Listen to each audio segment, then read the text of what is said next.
আজকের এই দিন বিশেষ তাৎপর্যপূর্ণ। এই দিনে বসে আপনারা ভগবানের গুণকথা শ্রবণ করছেন, সকলে এক আসনে বসে। মনে রাখবেন, আজ থেকে 538 বৎসর পূর্বে কলিকালের মাটিতে শ্রীকৃষ্ণ চৈতন্য মহাপ্রভুর শুভ আবির্ভাব হয়েছে। কিন্তু মহাপ্রভু তিনি যে এসে গিয়েছেন,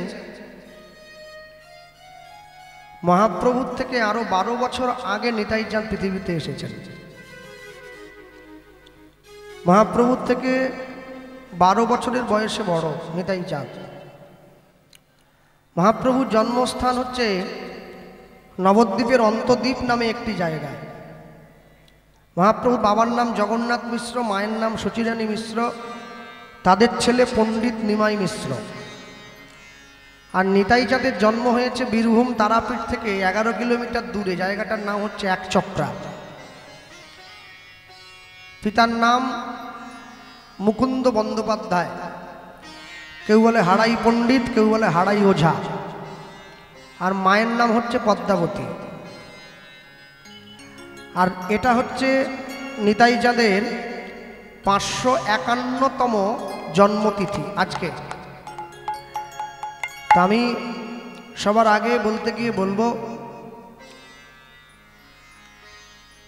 যারা দাপর যুগে কৃষ্ণ বলরাম হয়ে এসেছে তারাই কলিতে নিতাই আর গৌর হয়ে গেল। সত্যযুগের ভগবান লক্ষ্মীনারায়ণ যুগল, ত্রেতা যুগের ভগবান রাম সীতা যুগল, দাপর যুগের ভগবান রাধা কৃষ্ণ যুগল, কলিযুগের ভগবান গৌর বিষ্ণুপ্রিয়া যুগল। কিন্তু যেহেতু বিষ্ণুপ্রিয়া দেবী প্রচার চান নাই, তাই তিনি নিজে আড়ালে থেকে নিতাই চাঁদকে সম্মুখে এগিয়ে দিয়েছে। তাই মানুষ জেনেছে কলিকালের ভগবান নিতাই গৌরাঙ্গ যুগল। দেখবেন, আমার আপনার যখন বাড়িতে রাধাকৃষ্ণের ছবি রাখা হয়, বা এই যে চারদিকে মঠে মন্দিরে এত জায়গায় কীর্তন হয় আপনাদের 24 পরগনায়, সেখানে গেলে দেখবেন রাধাকৃষ্ণকে মাঝখানে দিয়ে নিতাই গৌরকে দুই দিকে হাত তুলে দাঁড় করিয়ে দেয় মানুষ।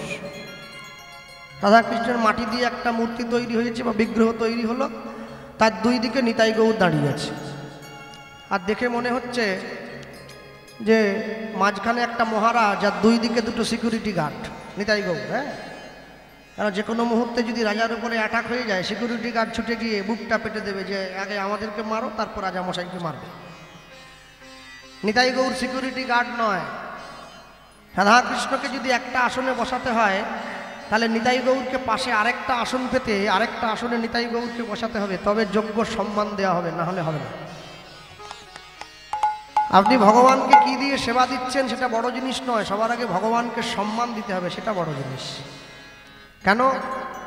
যারা আজকে নেপালগঞ্জ বাজারে বসে কীর্তন শুনছেন, যারা ভগবানের নাম শুনছেন, হ্যাঁ, সব থেকে বড় জিনিস সবার আগে মনে রাখবেন, ভগবানের নাম যেদিনকে শুনবেন, যখন শোনার জন্য গিয়ে বসবেন, সবার আগে মনের মধ্যে সিদ্ধান্ত স্থির করে নেবেন যে আমার অন্তর যেন পরিশুদ্ধ থাকে। আমি যতটুকু সময় শুনবো, সেটা 1 ঘন্টা হোক, 2 ঘন্টা হোক, 3 ঘন্টা হোক, 4 ঘন্টা হোক, যতটুকু সময় আমি শুনবো, আমি সেই সময় কোনো আন কথা চিন্তা করব না। আমি শুধুমাত্র তার কথাই শুনবো, তার কথাই ভাববো, তার কথা চিন্তা করে তাকে স্মরণে রেখে আমি তার নাম শুনব। কেন? দেখবেন, যারা পড়াশুনো করে তারা যদি অন্যমনস্ক হয়, অমনোযোগী হয়, তাহলে পড়াশুনোয় ভালো ফল পাওয়া যায় না। পড়াশুনো করতে গেলে যেমন মন দিয়ে পড়াশুনো করতে হয়, ভগবানের নাম একইভাবে মনোযোগের সঙ্গে একই রকমভাবে শ্রবণ করতে হয়। গৌরাঙ্গ বলিতে হবে পুলক শরীর। গৌরচন্দ্রিকা শুরুতে দাঁড়িয়ে যে ছোট্ট পদাবলীর লাইনটি আমরা শুনলাম,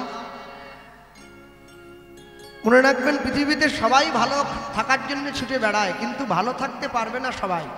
কেন? এক বয়স্ক বাবা মৃত্যুর আগে তার ছেলের হাত ধরে বলেছিল, আমি তোমাকে 3টে কথা বলে যাচ্ছি বাবা, বলো। এই 3টে কথা যদি তুমি জীবনে চলার পথে পাথেয় করে রাখতে পারো, তোমার জীবনে তোমাকে কেউ দুঃখ দিতে পারবে না, তুমি সুখী হবে। কেন জানেন? মানুষ পয়সা দিয়ে অনেক বড় একটা বাড়ি তৈরি করতে পারে, কিন্তু পয়সা দিয়ে কোনোদিন শান্তি কিনতে পারবে না। পয়সা দিয়ে বাজার থেকে অনেক দামি একটা বই কিনে আনা যায়, কিন্তু পয়সা দিয়ে কোনোদিনও বিদ্যা কিনতে পাওয়া যায় না। পয়সা দিয়ে বাজার থেকে অনেক দামি একটা ঘড়ি কিনে হাতে পরা যায়, কিন্তু পয়সা দিয়ে কোনোদিনও সময়কে কিনতে পাওয়া যায় না। বলছে সোনার ঘড়ি টিক টিক টিক, যা কিছু হইতেছে সবই হইছে ঠিক, জীবন চলিয়া যায় নদীর স্রোতের প্রায়, যে ইহা না বুঝিল তারে ধিক শতধিক। পয়সা দিয়ে বাজার থেকে অনেক দামি দামি পালঙ্ক কিনে আনা যায়, বিছানা কিনে আনা যায়, কিন্তু ঘুম কোনোদিন কিনতে পাওয়া যায় না।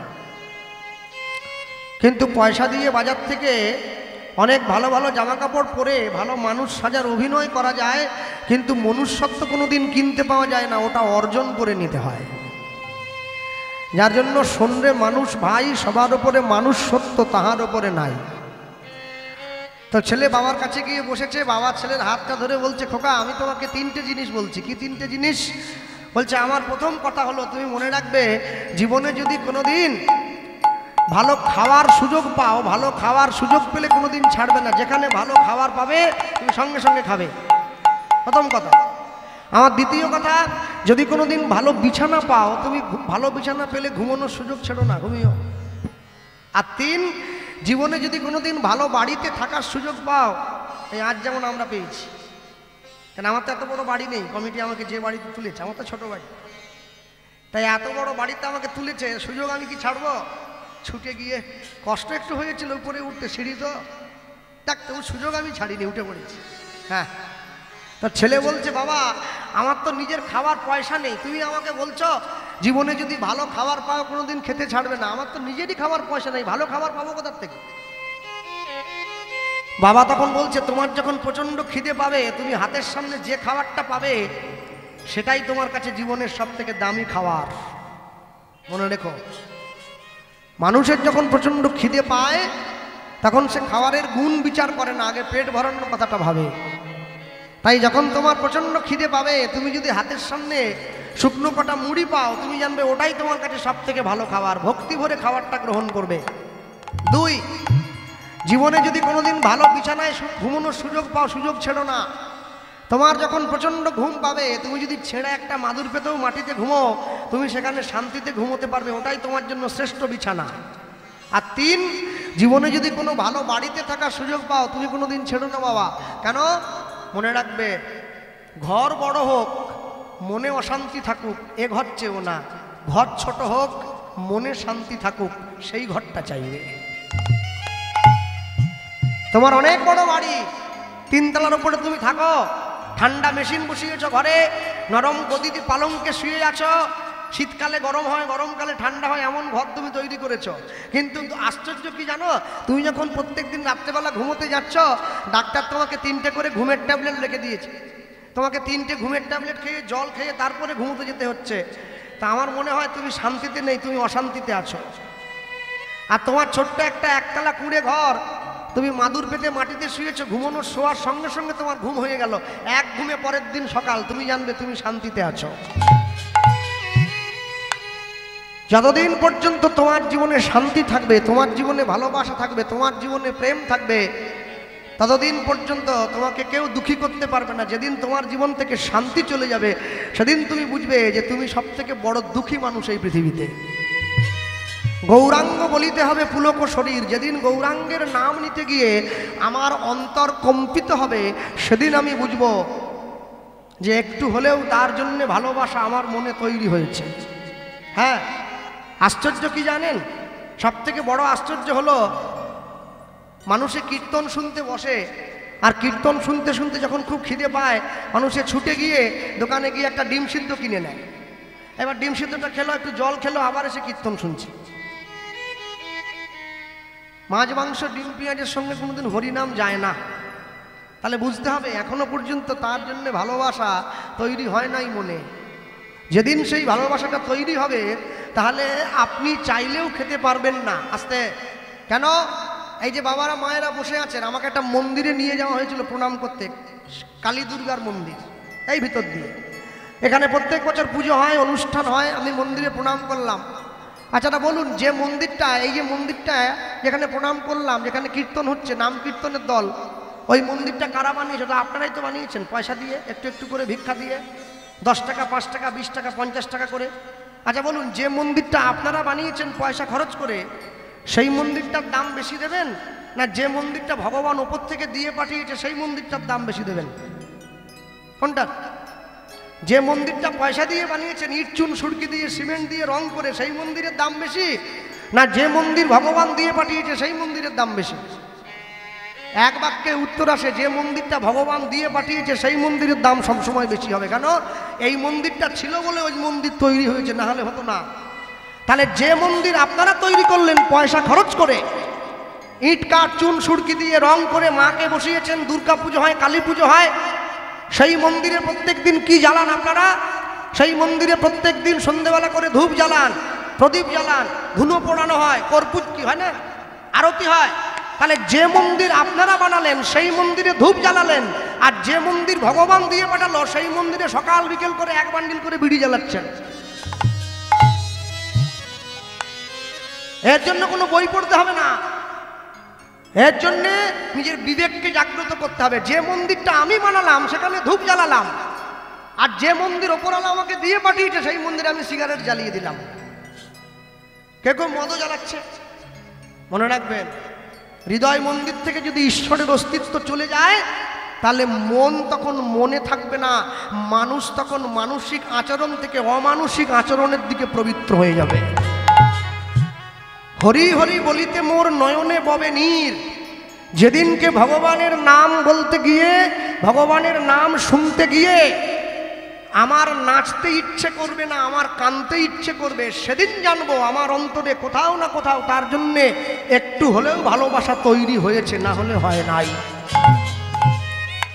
সারা জীবন তো কীর্তন শুনতে যান নাচ দেখার জন্যে, মাঝে মাঝে কীর্তন শুনতে যাবেন 2 ফোঁটা কাঁদার জন্যে, তবে তো বুঝবেন তার জন্য প্রেম একটু হলেও তৈরি হয়েছে, নাহলে তৈরি হবে না। ভগবানের নাম নিয়ে কাঁদতে হয়।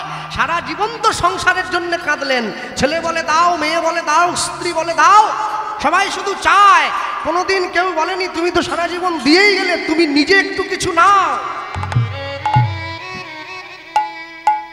কোনোদিন কেউ বলবে না। সংসারের নীতিটাই এটা। বৈষ্ণব মহাজন লিখতে গিয়ে লিখছেন, বলো আর কবে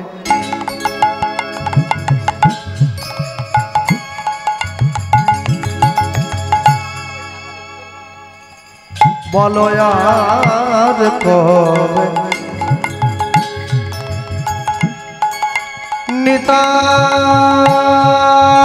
নিতাই চাঁদ।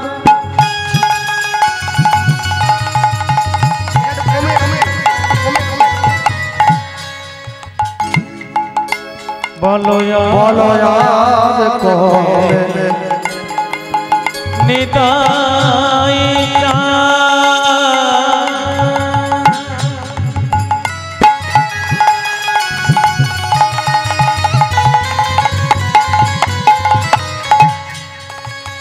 আমায় করুণা, আমায় করুণা, করুণা, আমায় করুণা করিবে। লুদ্ধনি হৃদয় গৌর হরি বল। বলো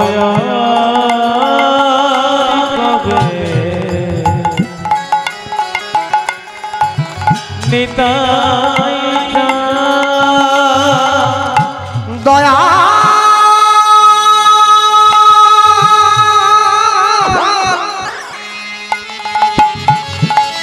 নিতাই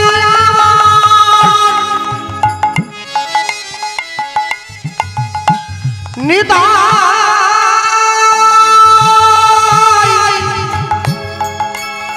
নিতাই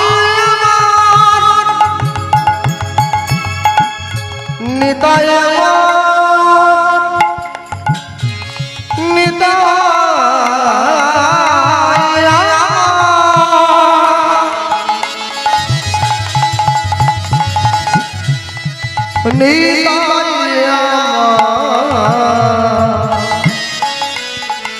নিতাই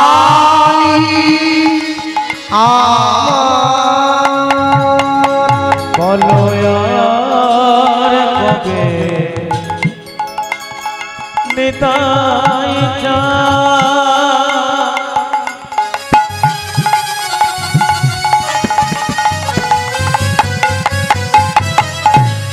অগরুণা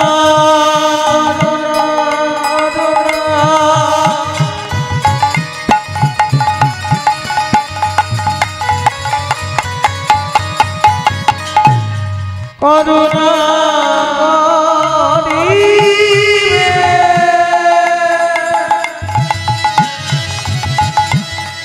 করুণা করিবে করুণা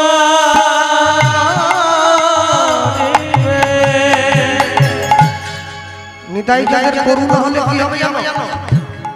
সংসার বাসনা কবে তুচ্ছ হবে বলো সংসার বাসনা কবে তুচ্ছ হবে বলি বিশ্ব ছাড়িয়া তবে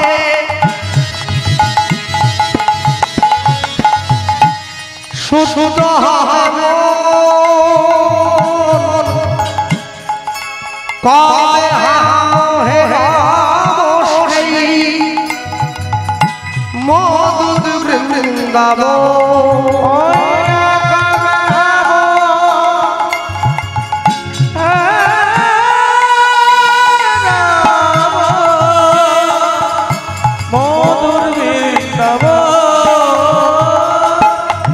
বলি মধুর বৃন্দাবনে আমি কবে বাজাব মধুর বৃন্দাবনে কবে মধুর বৃন্দাবনে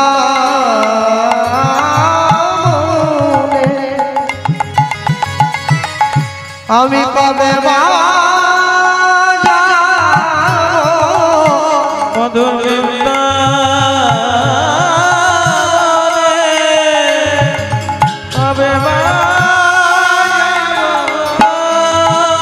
সেটাই রাধা কৃষ্ণ